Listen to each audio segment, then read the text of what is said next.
Good evening, everyone, and thank you for joining us. I am Letitia Caligari, Director of Academic Outreach and Professional Development at the PMI Sydney chapter, and I'm absolutely delighted to be facilitating tonight's session, Decode Your Stakeholders, Creating Outstanding Outcomes Throughout Strategic Communication. Before we dive into the session, I'd like to begin by acknowledging the traditional Michael? Yes, there we go. Yeah. Thank you. Before we dive into the session, I'd like to begin by acknowledging the traditional custodians of country throughout Australia and recognize their continuing connection to land, waters, and culture. We pay our respects to elders past, present, and emerging. Just a bit of quick housekeeping to help us all get the most out of tonight's session. Please keep your mic muted unless you're speaking, just to help us minimize any background noise and keep things running smoothly for everyone. Questions are very welcome, so we'll have time set aside for Q&A later. But if anything sparks your curiosity as we go, please feel free to pop it in the chat, and we'll be keeping an eye on the chat, and we'll make sure to bring your questions to the speaker's attention during the most appropriate moments. So we want to have this session to be as valuable as possible, so please don't hold back. So here's a quick overlook at how we'll be spending this hour together. I'll start by introducing our speaker and also the exciting topic we are diving into tonight. From here, we'll move straight into our session, running until about 6:45, 6:50. That's where we'll unpack the models, the tools, and techniques that can help you decode your stakeholders. And then we'll open the floor for a Q&A, giving you a chance to raise anything that either resonated or challenged you during the session. And finally, we'll wrap up finishing just before 7 p.m. Now, let me introduce someone who truly embodies the spirit of tonight's session, our speaker, Michael Hawkins. Michael is a seasoned business and life coach with over 40 years of leadership experience in the IT industry, spanning technical and managerial and executive roles. As the founder of MH Coaching, Michael helps individuals and organizations unlock their potential through coaching, training, and professional development with a strong focus on communication, behavioral change, and stakeholder engagement. He also brings his expertise to the broader project management community as Director of Strategic Partnerships for the PMI Canberra chapter, where he continues to champion sustainable leadership and collaboration. Michael holds degrees in computing and business, is chartered and certified manager, and is known for mentoring emerging professionals with purpose, confidence, and clarity. He is now expanding his impact through group programs and keynote speaking, and we are honored to have him here with us tonight. So what about the session tonight? Let's be honest. Stakeholders communication isn't always smooth sailing, whether it's stakeholder buy-in that's slow to come, clients who seem out of sync, or conversations that just don't land the way we hoped. We've all been there. But the good news is you don't have to stay stuck. Tonight's session is about unlocking this moment, and Michael will take us through a practical, proven model that helps professionals like us move from surface level communication to genuine connection and influence. You'll walk away with tools to understand yourself, so how your own preferences shape your communication, but also understand others, how to recognize subtle cues in languages or tone or behavior, and then build rapport so you can connect with purpose and drive better outcomes with less friction. As Michael puts it, rapport is a state of trust and responsiveness where your words become your client's thoughts. We're going to learn how to create that state by decoding and matching what matters most. So if you ever felt unheard, misaligned, or just unsure why communication isn't landing, this session is for you. Please join me in welcoming Michael Hawkins. Thank you, Letitia. So thank you, everyone, for taking the time this evening.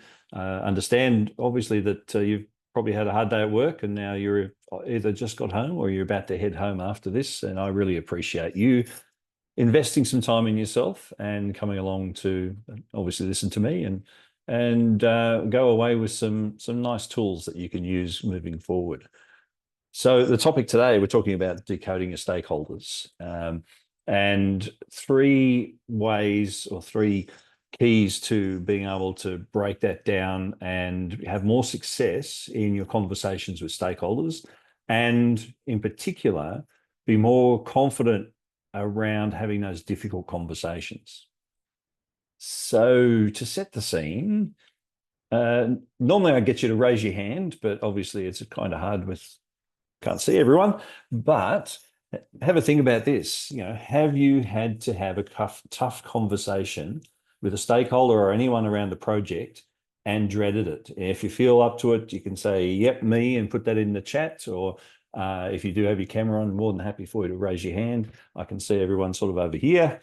Yep, I'm seeing some thumbs up and things like that. So yeah, definitely. These happen all the time, as we know, in projects. Have you come away from a conversation in a project and felt that it went nowhere? How about that one? Yeah, again, I'm getting some affirmatives, which is all good. And have you ever felt your clients weren't on the same journey as you? As project managers, that tends to happen a little bit.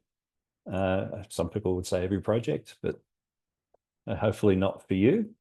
So how about taking control of your conversations to help drive those outcomes and having outstanding outcomes?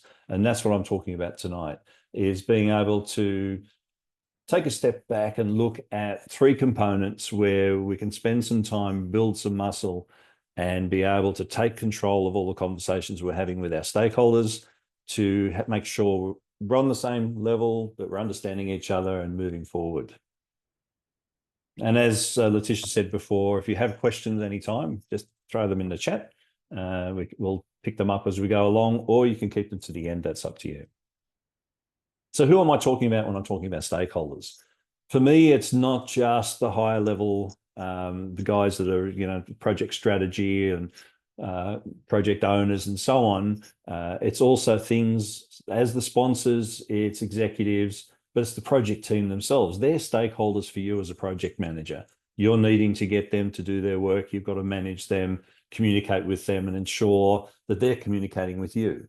The project management office, they're stakeholders as well, because you need to interact with them, have their advice, their support, and so on in delivering projects. Your peers, other project managers, also. So above, below, and to the side, everyone that you deal with as a project manager is basically a stakeholder. And the success or not of a project does hinge on how well you're able to manage them all. If we look at why projects have failed in the past, here I've got the top 5 reasons from a report that was done back in November 21, so it's a few years old, but every year you look at this at projectmanagement.com, they have quite a few things like this that they do. Might not be exactly the same order, but you tend to find the same topics and very close to the same words year on, year out. And you'd think we'd learn by now, because it's the same things that people are attributing failures to. And if we look at these top 5, when you drill down, you will see that basically communication plays a part in each one of these. Obviously, number 3, obviously, because it's got the word in it. But, your scope creep comes from, not having the right level of communication between yourself and the business area that needs to provide the input into scope, where things are at, what's going on, so that you end up with a creep and so on. Putting in measures. Sorry. Bad stakeholder engagement, etc. Estimates, again, that's where the communication possibly coming from the team or others providing input in that if you're not picking up the right messages, they're not making it through, and then you're underestimating, etc. So how, excuse me, how can we then, as the individuals, build some skills and take better control of this. So broken into 3 parts, which is basically understanding yourself, understanding others, and then bringing those 2 together to work on building rapport with the stakeholder in order to have those outcomes. So we'll have a look at each of those as we're going through. First one is understanding yourself. So why do you think we need to understand ourselves? Anyone want to throw something into the chat? I'll give you a second. There's a few people typing. Oops.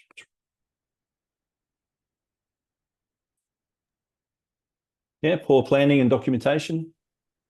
There's one reason that's a good pitfall. Victoria mentioned our yes, biases. Our biases. Very good. Yeah, and it's biases is one way of putting it, but really it's quite often I come across people who don't realize that everyone's an individual and that we all think differently, we make decisions differently, our love for detail is different. Some people love it, some people hate it, these sorts of things. And we just take it for granted that everyone's like me. If they're working on a project, you're all in IT or you're all in construction. And so we all have the same sort of goals and likes and dislikes. And it's just a natural way where we can fall into that habit. But the power comes when we're able to really understand how we go about making decisions, doing our jobs daily, because when we can understand ourselves, we start to see the differences in others, which is very powerful, because that's then becomes the next step. So to put in a bit more detail, this is supposed to be sort of a face. So we can see, let me just see if I can get so we can see here sort of like eyes, nose, mouth. It's very rough. I am always looking for a better image, but I've not been able to find one quite yet. This is actually from a model that talks through this. So if we look at communication itself, we communicate to each other through words. And the thing is, we as humans actually think in images. So when 2 people are having a conversation, we'll have an image in our mind that needs to be translated into words. Those words are then communicated over some medium to the other person, who then has to take those words and translate them back into images so that they can pick up meanings. Now, inside our heads, we have a whole pile of filters, as it's talking about here. So information coming in is filtered. It's a deleted, distorted, generalized. So, there's something around about 2 billion bits of information coming into your senses every second. And your brain has to handle that. And it's quite a task. So what it does is it makes assumptions, and it will delete, distort, or generalize. So for example, while I'm talking to you here, an example of deletion, you're not paying attention to how your chair feels where you're sitting in it. But now that I've mentioned it, you are. And that's because I've triggered your brain to go, oh, I need to check that. And yes, I can feel the chair now around me. So that's an example of deletion, because you don't need to be thinking about that while you're listening to me, because there's more important things to think about. If you haven't gone home yet, it could be thinking about what you need to buy at the shop on the way home. So, and we tend to generalize then. The brain will start to put things into categories and chunk it down into more manageable bits. And all of those bits of information are classified together, and they are put into 7 plus or minus 2 groups of information. And then your brain can work with that. And that's why you find sometimes with new information comes, you forget something else. Where you're walking into a room to get something interrupts you, that got pushed out, and then you can't remember why you walked into the room, why I opened the fridge. Those sorts of things happen, and that's why it's the way the brain is doing it. And it'll distort things as well based on past experiences, things that have happened in your memories as a child, your beliefs, your values, and so on. They are used as the rules for chopping things up and bringing it together so you can process it. So once that happens, you'll have an internal representation of the message that's coming to you. based on all of those different things. Then based on how your physiology currently, so if you're feeling happy, you'll be positive and open, or if you're being a bit cranky or you're tired, then that'll actually affect as well the message that you may get. And then you'll have some result that comes out of that. So if you imagine this complicated process, every human is going through this, and you're talking to other people, you don't know what their filters are, their memories, their goals, their values. So their interpretation of the message you give them will very rarely be exactly what you meant it to be in the first place. And this is where we come into lots of problems. Now we exacerbate that by these wonderful things, where we teach people to remove the human interaction, and we lose our skills in being able to read people subconsciously, so that it becomes even harder to interpret those messages and get it right, or to say things to someone the way that they will be able to pick it up. Could go on talking about this one for a very long time. So, but I won't. Yep. Michael, I've got a question, because this is kind of the essence of being on autopilot sometimes. You just unconscious, well, you do things completely, it's unconscious. So how we can actually shift from, operating sometimes in autopilot, which is, the essence of all the beliefs, all the context that we had when we growing up, etc., to really be consciously choosing our response and choosing to actually be in the present moment. How can we get to that point? Because it's very hard to, even when you drive to a particular direction and you don't even think where you're heading, you're just driving on autopilot. So how do we consciously make that, becoming more aware of all these filters? And it takes work. So the first thing is being aware now, and you're all here now aware that that's something that happens to you all the time. That's a major first step, because then you can start to catch yourself every now and again making assumptions and have a think about it and go, hang on, am I making assumptions? What assumptions am I making? There's different tools and techniques to develop or redevelop some of the skills that you might have. In particular, for those of you who are operating in an IT-based environment or an engineering environment where things can be very technical, we build up over time, become habitual around detailed techniques and getting in our heads and just thinking through process and things like that, and ignoring our other senses. One of the best things you can do is actually practice utilizing your different senses: sight, sound, smell, taste, etc.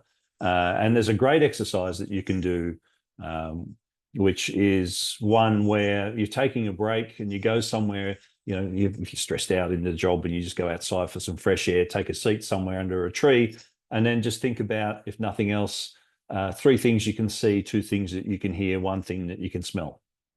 If you want to take it further, you go to 5. 5 things you can see, 4 that you can hear, 3 that you can smell, maybe 2 that you can feel, and 1 you can taste. This just gets your brain practicing the signals and the information that's coming back from your different senses. And the more you do that, the more you open up your ability to capture body language, the mood of a room, these sorts of things, which is where where we do everything by email. I have to say, I had one situation, there was a project team where 2 people in the team were working, sitting next to each other in a cubicle. They only ever communicated via email. If they needed something from each other, they'd send an email. They wouldn't turn and talk or pop up their head up over the barrier and just say, hey, can you do this or whatever. They'd always do it via email. And that's the habits we get into, that physical human contact that we let go. And that's where we miss out on so much information. But yeah, we could talk for ages on that one as well. I've got lots of little exercises and things that I do occasionally in workshops where we practice just on visual or just on audio type things, which can help build, and you can do them every day. And I have little worksheets that I'm happy to share with you if you need, that you can take away and run through those sort of exercises. Okay, so communication then. What makes up a message that we're giving to someone else? When we're talking to someone, having a conversation, what are the main components? And I accidentally showed the beginning of the first slide, so the first part of it was already there. But, so anyone want to suggest what are the components of a message when we're talking to someone? If not, I can tell you. No? All right. Well, basically words, right? Obviously words, context and tone. Thank you, Peter. So words, context and tone, what else? Oh, all right, body language. So even when you're talking with someone, the subconsciously your brain is always processing what's going on around. And we can tell when we walk in a room, we start talking to someone in general, if they're really cranky or frustrated, that sort of thing. But then if we think about it, the meaning that we can gather from that, how much of it is coming from the words and the other components? So if we look at it from the perspective of where the meaning's coming from, only 7% from words. And usually in face-to-face, and we have a chat about this, it's quite surprising for some people that the meaning of your conversation, the message you're trying to come across is just 7% in words. The next bit is tone. So that tone that you're using when giving a message to someone, 38%, which leaves then 55% of meaning comes from your body language. So here's in normal human communication and going back through time where most people would be communicating physically, then very quickly when you meet a stranger walking between villages, then it's the body language very much straight away gives you an idea, is this a friend or a foe? Then having a conversation, and based on the tone, you get to put the real meaning behind the words. And we see that even now, if you're having a conversation. And for example, for the guys I'll be a bit sexist, the guys on the call here, you get a feeling that your partner is not quite happy and you say, what's wrong? And they go, nothing. It's the body language and the tone of that which will tell you, yes, there is something wrong. And this is the thing, right? And then we need to do this as well and be aware of this during normal interactions in our projects, in our work, etc.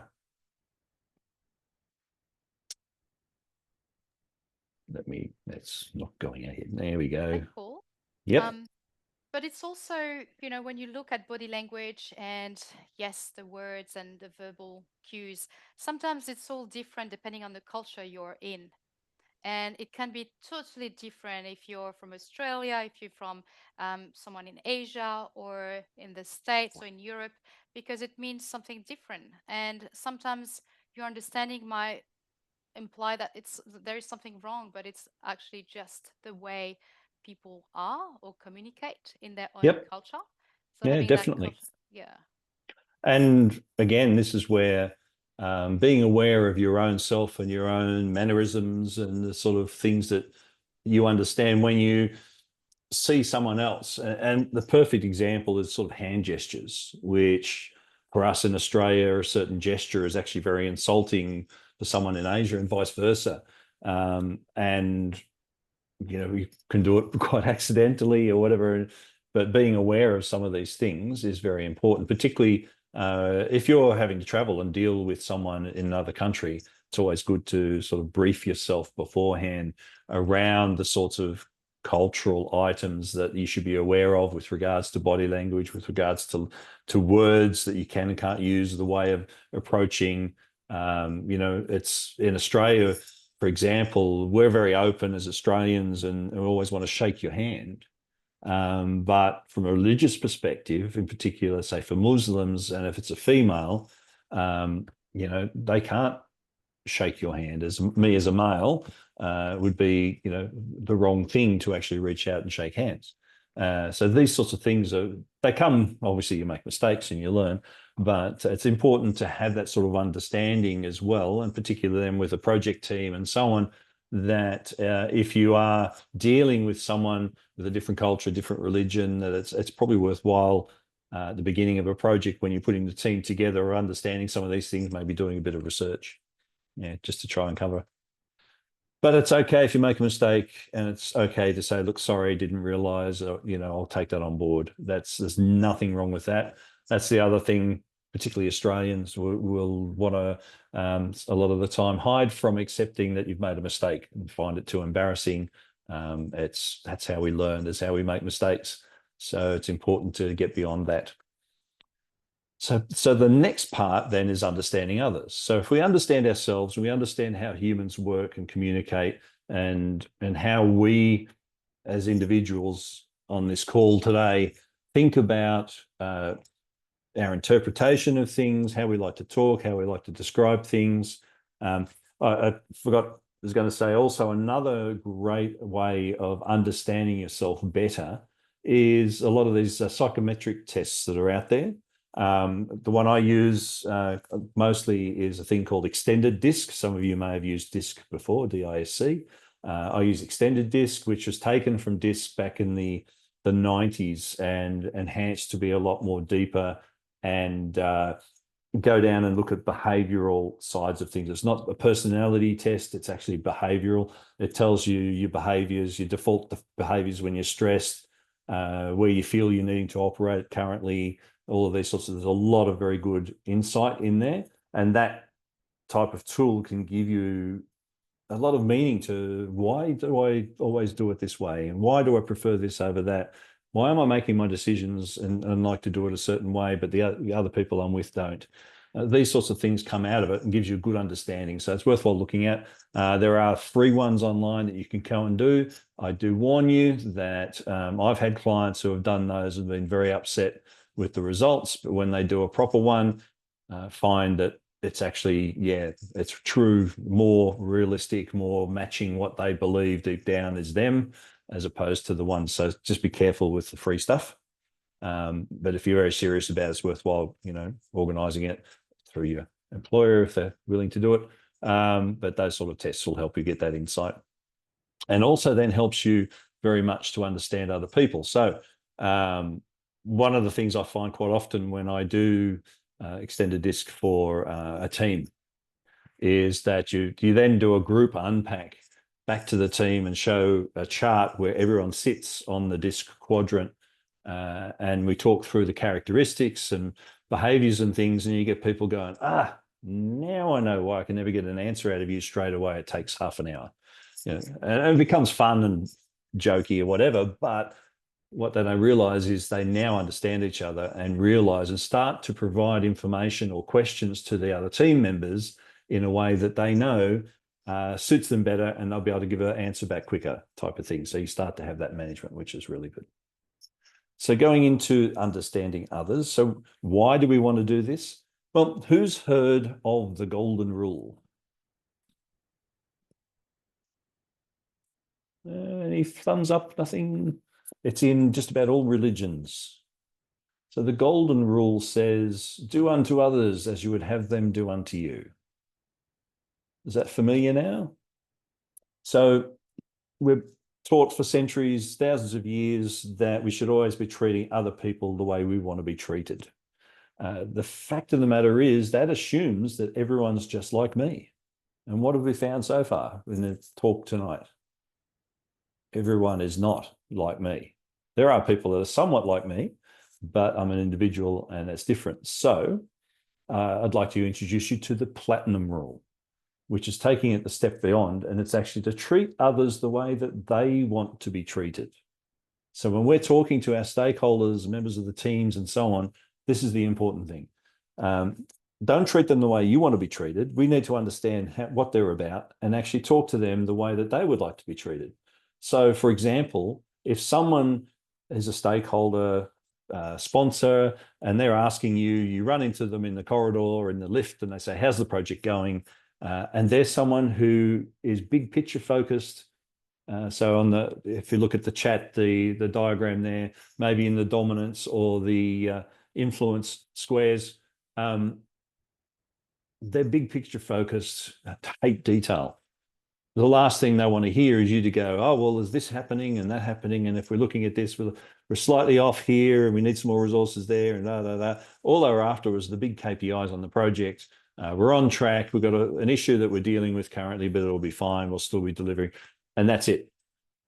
Understanding that, they're going to love you and think you're the best project manager ever because you're able to talk to them and just give them what they needed. Whereas someone else who absolutely wants all the detail would rather have the 20-page report of that same information. Then you need to understand that and say, hey, I've got the new report. I'll fire that over to you when I get back to my desk, and you might send that off and they get that report. And then they'll love you because you're the best project manager ever because you gave them exactly what they wanted to see. Now, that's what the platinum rule is all about, is to understand others so that we can treat them the way they want to be treated. And now we understand ourselves, we understand human nature and how we work. Now we can understand more about the others and we can pick and work out where they are. So how do we do this? This is the trick. So body language. You tend to find that when you're dealing with other people, they will have certain body language, and we can utilize that when we're dealing with them to try and understand what their likes and dislikes are. One way of doing that is eye movement, and I've got a slide coming up next, and we'll talk about that in a bit more detail. And you can play with this at home, and it's fun. You could also look at their posture. So where are they sitting up and straight, and therefore they're receptive and happy and maybe energized by the meeting and the conversation, or are they scrunched down and maybe looking tired or cranky, or those sorts of things? That comes through in the posture, how they're sitting, where their legs and arms are crossed, with their heads to the side, all of these sorts of things. And if you've done any seminars or read any books on body language, there's people go into it in great detail. The thing to remember is, let's go up one, when you're looking at these things, you've got to look at multiple. Don't just go one metric and go, that's who they are, and assume that's the way it is. You need to go, okay, that's a clue that this is what the way they are, whether they're detail focused or not, whether they're people focused or not, whether they're positive to your meeting or negative, and do you need to bring them around, that type of stuff. You've got to look at multiple things. So different parts of the body language, their eye movement, their posture, how they're talking, their breathing. Are they breathing fast? Are they breathing slow and relaxed? Is it deep breaths or shallow breaths? These sorts of things.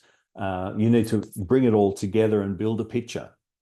And based on that, you'll get an idea of the sort of behavior or style that this person is. You can fall into the trap of just picking one thing up. And for example, many people will talk about body language and they go, oh, well, someone's sitting there listening to you and they cross their arms, then they're putting up a block and they don't want to listen to anything else. That might be true, but usually it's not, because you've got to look at the rest of the body language. Many people, when you're in particular, say I'm presenting a workshop, they may feel more comfortable having their arms crossed. And the fact that they've got their head tilted to the side tells me they're actually attentive and listening strong. They've just got their legs crossed or their arm crossed because that's how they feel comfortable in the chair. They could have been sitting there too long and it's time for a break.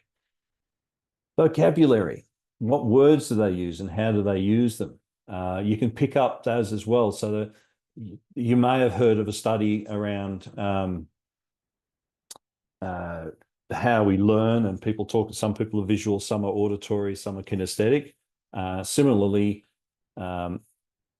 we can do the same with the words that are used. So if someone's always talking words around, oh, show me this and let me see how this would work, and I'd like to look at the project plan, or these types of things, that tends to suggest they're more visual focused than anything else. Or if you could tell me about the plan, tell me about the risks where we're at, I'd like to hear if there's any issues that we need to deal with, as auditory, or, you know, the others, feel type words, which would be the kinesthetic, etc. That can help you also focus on, because you tend to find that maps as well with some of the stuff in DISC around visual or auditory, etc.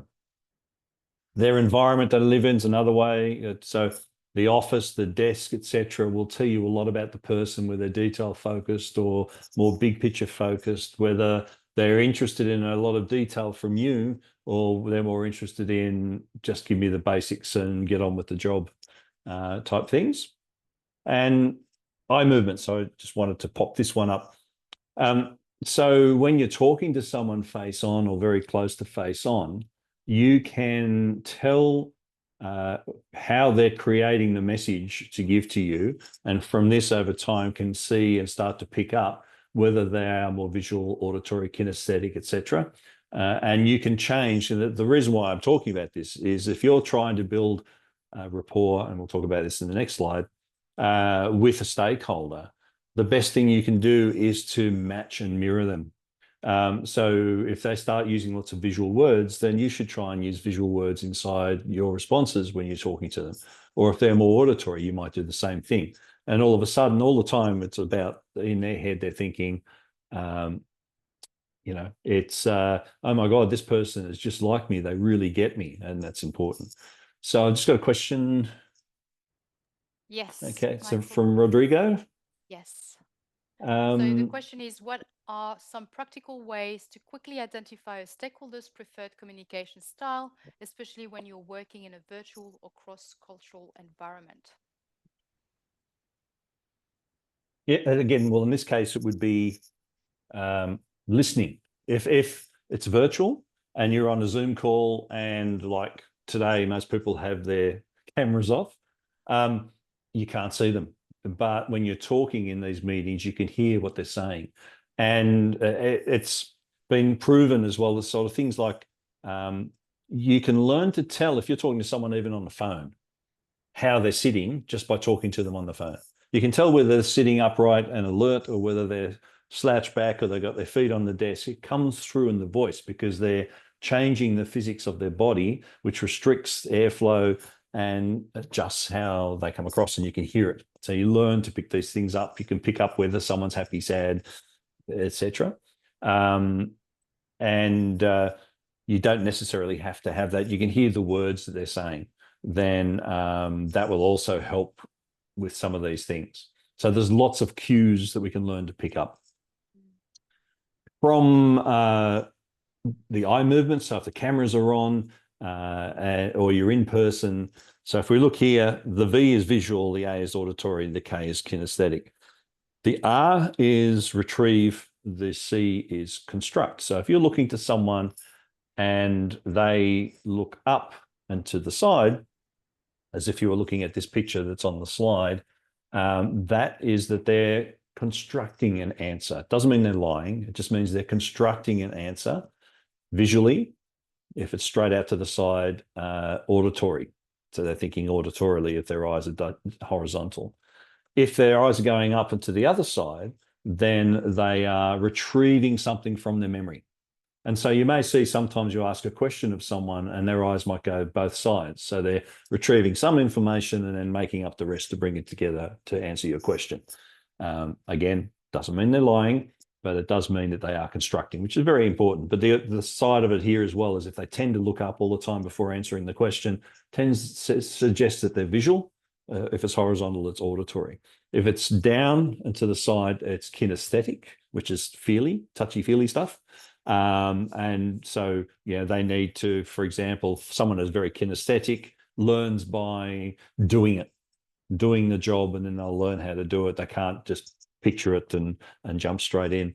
Down to the other side is AD, which we talk about as auditory digital. And you find this a lot in very technical people, which is where they go inside their heads to go through a process before giving you an answer. And you can tell when people are there in their head, and you can try and bring them back out, or you can let them go and then they'll give you an answer, but you need to give them the time to run through the process. So this is the sort of stuff that we need to work with our stakeholders as we're going along, and then they'll appreciate it. If there's silence because they're going through a process to give you the answer that you've asked them, and you give them that time rather than be impatient and go, no, I've asked this question, I need the answer. You'll get much better results from them as well, and they'll love you because you sort of get them. So Michael, Yes. I've got one question.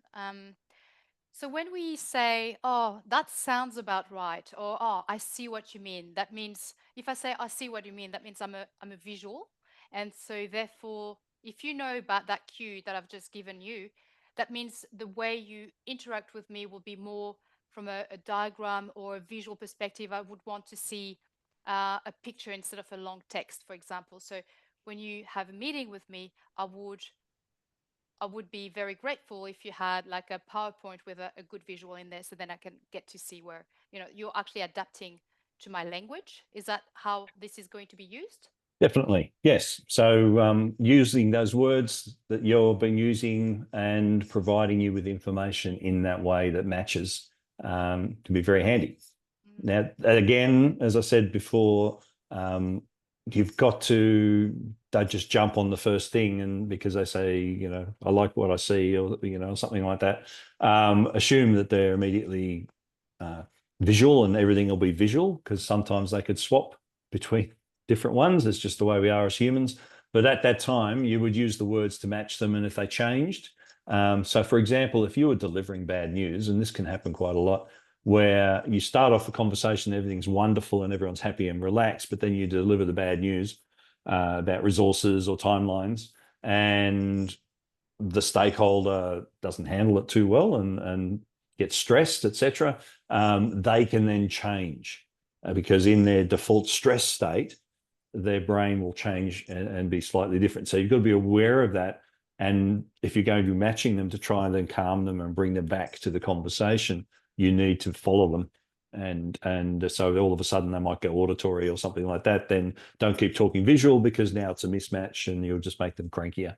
But which is all about matching your stakeholder, which is perfect segue. Just watching the time as well, so I'll make sure I get through. The idea, if you understand yourself, you can understand others and gather clues from them. Then you have the ability to create rapport, which is basically where your words become your stakeholders' thoughts. It sounds manipulative, but it's about, at the end of the day, having a level playing field when you're dealing with stakeholders in your projects so that everyone is listening that you're dealing with is listening for the information you want to give. They're getting the meaning that you want to give, and you've got the best opportunity for that transfer of information to happen. That's a benefit for them. It's a benefit for you. It's a benefit for the project. So it's not about manipulating. It's about bringing everyone together in an understanding way, cutting the corners in that so that we don't have miscommunications and things going off in other directions. We've got to bring it back, better management of comms, which gives you better management of success of the project. So how do we do that? Matching the modality. So the modality is, are they visual, auditory, kinesthetic? So try to do that through the words. Physically mirroring. So if you're sitting down at a table and you're trying to build rapport, the best way to do that is to match the body posture of the other person as close as you can within reason. You don't want to look creepy. So that you would, if they're sitting straight, try and sit straight, or as close to it as you can. If they lean in when you're talking to them, lean in as well. Don't have to lean all the way in the same as they do, but lean towards them a little bit. You might, a subtle movement in closer. If they lean out, a subtle movement back out. Subconsciously, their brain's going, wow, this person's exactly like me. Even down to other things, matching their voice. So, and this is, you wouldn't do an exact match, but again, you come to it. So if they're a loud talker, you might talk a little bit louder to match it, or they're a quiet talker. We can also use the voice matching to bring them. So if they're a really quiet talker and you're having trouble, you can go down towards being a quiet talker, similar volume to them, and then start to get a bit louder, and they will follow you once you've got rapport. And then you can have them, and the same if they're angry and frustrated and talking loud and angry, you don't do exactly the same back. But if you go a little bit higher than what you would normally be, you can do that and then bring them down to a cool, collected tone. They'll follow you. So it's very important. Matching their breathing. And I'll give an example of that in a sec. Matching their chunks of information. So if they're big picture and they only ever talk in big picture, don't give them detail. Talk big picture. If they want the detail, then they'll go, okay, can you tell me more about this? And then you've got the opportunity to go, okay, here's all of the detail. In the same way, if you're talking to someone and it's obvious that they just love detail, don't just give them the big picture. they'll be very frustrated. They want to know the detail, and then that, you give them the detail. So matching that sort of stuff, and then small talk, matching common experiences. So if you do have something in common, it's a great way to start a conversation. If you don't, and you remember things that they were going to go fishing, but you hate fishing, but you can still ask them about fishing, and how did they go and what did they do? Excuse me. Matching breathing. I'll just give an example. One of my mentors was traveling on a flight from Perth back to Melbourne, and they sat down, and the person sitting next to them they recognized was a rugby player, fairly famous, but couldn't remember their name, and they're not into sport, don't care about sport. So they sat down, and she said hello, and he sort of went, and then pulled out his newspaper. So she picked the newspaper up as well, and then she matched him. So however he held the paper, she held it. When he turned a page, she turned the page the same way. If he folded it, she folded it exactly the same way. She sat the same way in the seat next to him. Then as they were going along, she could almost predict when he was going to turn the page, and she'd turn it at the same time. And then the next thing she did was match his breathing. So his exact breathing, when he breathed in, she was breathing in, breathing out, the same depth and everything. As soon as she did that, he folded up the page, he turned to her and said, hi, told her name, what brings you traveling today? And they had this conversation because all of a sudden he felt so comfortable with her, just like her, everything's the same, that he wanted to have a conversation. So it's very powerful. And as I mentioned before, watch for behavioural changes because it's very important. Michael, yes. Before we go to the next slide, there is a question Rodrigo is asking. When cultural differences lead to uncertainty or confusion in communication, what are the most effective ways to respond or clarify without causing offense? Just being open and honest. And, if you're confused and you're quite sure, actually state it. And the best way to do it is to say, look, I could be completely wrong, and please forgive me if I am, but I just need to clarify here. And then you go, blah, blah, blah, blah, blah. So it's very polite. It's very hard to take offense at. And then usually the person will go, okay, yes, that is an issue or whatever, and you can discuss it and move forward. But don't be afraid to actually ask, and don't be afraid to say, as I said, I may be wrong, and I could be getting this completely wrong, and I hope that I don't mean to insult you. I'm not, I'm just trying to clarify. Is important, and I know for some cultures it's very hard about losing face, etc. I've mentored quite a few students from Asia who are working in projects even at university and don't want to speak up and ask questions because they don't want to lose face and be seen as not being good enough, etc.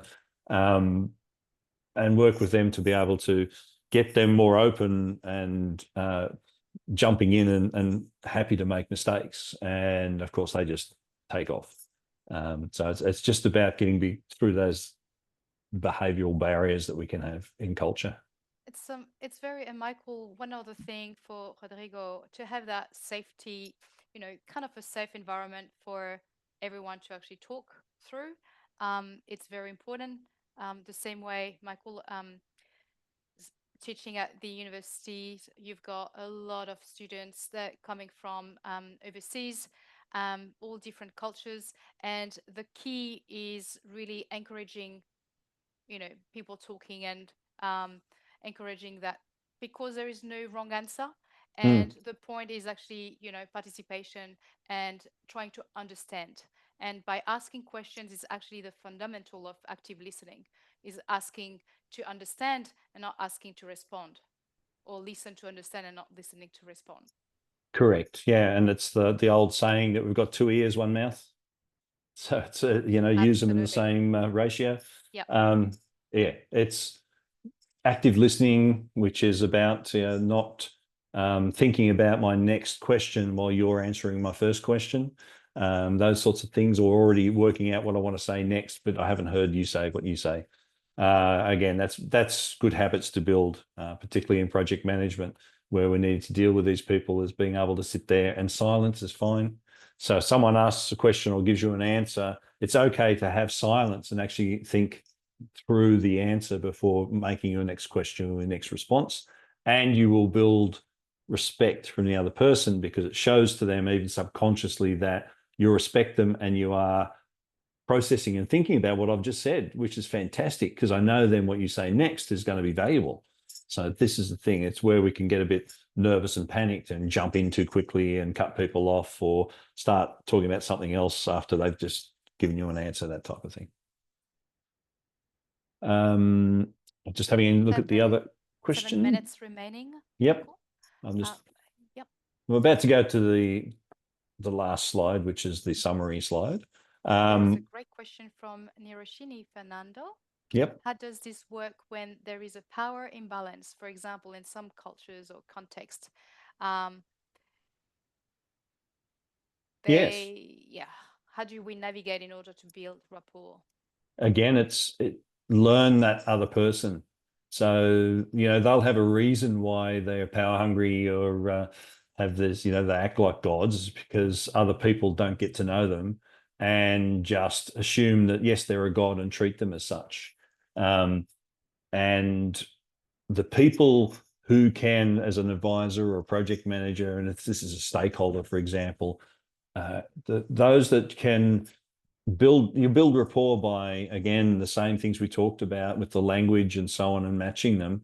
It builds respect. And then if you need to, you can call them on their bull, if they're trying not to swear, that they are presenting and they're pretending to be these big tough guys for a reason, probably because they're worried about being found out that they don't actually have the knowledge to be doing the stuff. And you're there as an advisor or as project manager, helping them to deliver. It's very powerful when you can actually plan your meeting and go in and have that conversation and match them, learn from them, their body language, etc. Start to match them, start to show that you're interested in this conversation. You value their input because you're willing to go to that point. You don't match their bad behavior, but again, if they're aggressive or whatever, you can be a little bit more aggressive than what you would normally be, but without going to their limits, and then bring them back by eventually go back to your normal, and you'll find that they follow and they'll open up because of that respect. Subconsciously, they can't help it. You build respect, and they'll love dealing with you as a project manager because you've taken the time to learn about them. Yeah. And also, Michael, one other thing that I would add, these people or stakeholders who are power hungry, they basically want to be seen as good, like they want to show that they want to look good in front of others. So it's basically, you've got something to be able to navigate through that and build rapport. Is basically, how do you make them look good in front of others, which I think, but stay professional. But stay professional, absolutely. Yeah. So don't give in and become sycophantic, agreeing with everything, whatever, because, you're there because you are a professional and you're there for a reason. You bring value to the whole thing. So, you don't have to put up with any bad behavior or that can come from these sorts of people. You can call it out, and you can actually call them back and say, yeah, I don't accept that as professional behavior. And I think if we're going to go forward and work together, that you might need to tone down a bit, or you need to listen more, whatever it is. Again, that will build respect for them, because they tend to really like people who stand up to them, call them on their rubbish sometimes, not embarrassing them, not being nasty or anything about it, but just being very professional the whole time, remaining calm. You can turn them around and make them the most valuable stakeholders, because then that respect becomes so strong. With that, I'll finish off what I was going to talk about and open up. I think the next thing we're going to do is questions. Any more questions? And just pop them in the chat and we can see them there.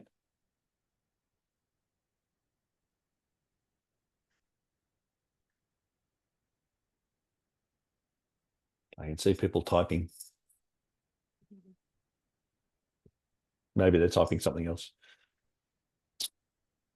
Maybe we can ask people to just jump in, unmute themselves and jump in if they do have a question.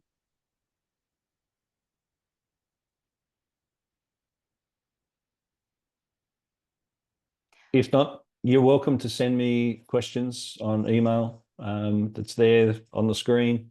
My LinkedIn is there as well. Oh, you do have a question. Yep. Some questions there. When evaluating a good leader, should we focus more on how they communicate or on how they execute tasks? Always, I would say communication is the most important, valuable thing for someone who's a leader. If they can't communicate or they're only average communicators, they'll be an average leader. You can always learn the other stuff as well, how to execute tasks better, etc.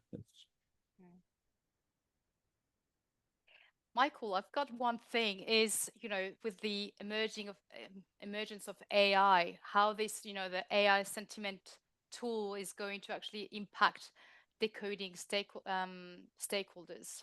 That's something that could actually be leading to another session just on this, because Definitely. it's so getting so powerful, and how this is actually impacting our day to day, and how not to stay or be too into these tools and just forgetting the essence of human behavior. But Correct. You don't let them take over.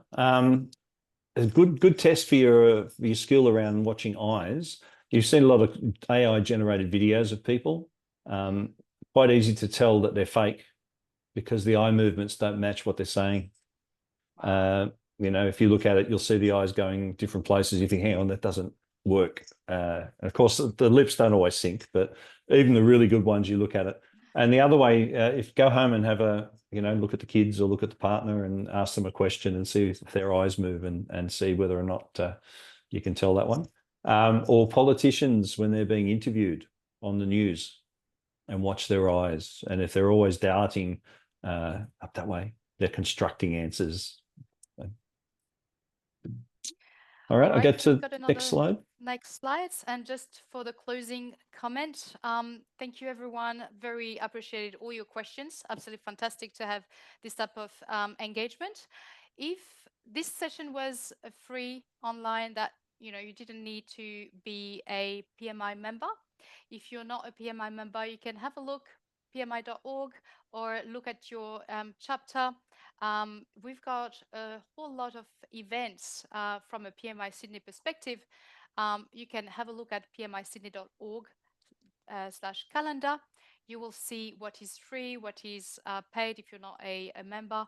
But there will be, Victoria, just to answer your question, there will be a sequel to that. I'm trying to organize another session next month on AI and project management, but on PMO, more related on PMO, inviting someone from Singapore who is very well known in the PMI community. She's absolutely fantastic.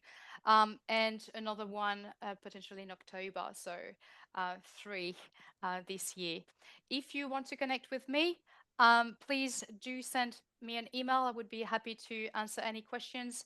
The email address is academic@pmisydney.org, or if you want to connect on LinkedIn, you've got the QR code there. For those who are PMI member and you want to claim your PDU, it's on the next slide. You've got the code, and for those who are not members, this PDU claim is basically something that we've got with PMI. You can actually keep your certification going with all the events that we go to. So usually one PDU, depending on where we look at. So I encourage you to have a look at pmi.org. You've got a lot of documentation and a lot of standards and certifications as well related to project management. Thank you, everyone. Wishing you a wonderful evening. And until the next time, have a lovely rest of the week and weekend. And thank you so much, Michael, for this insightful session. My pleasure. Thank you. Bye.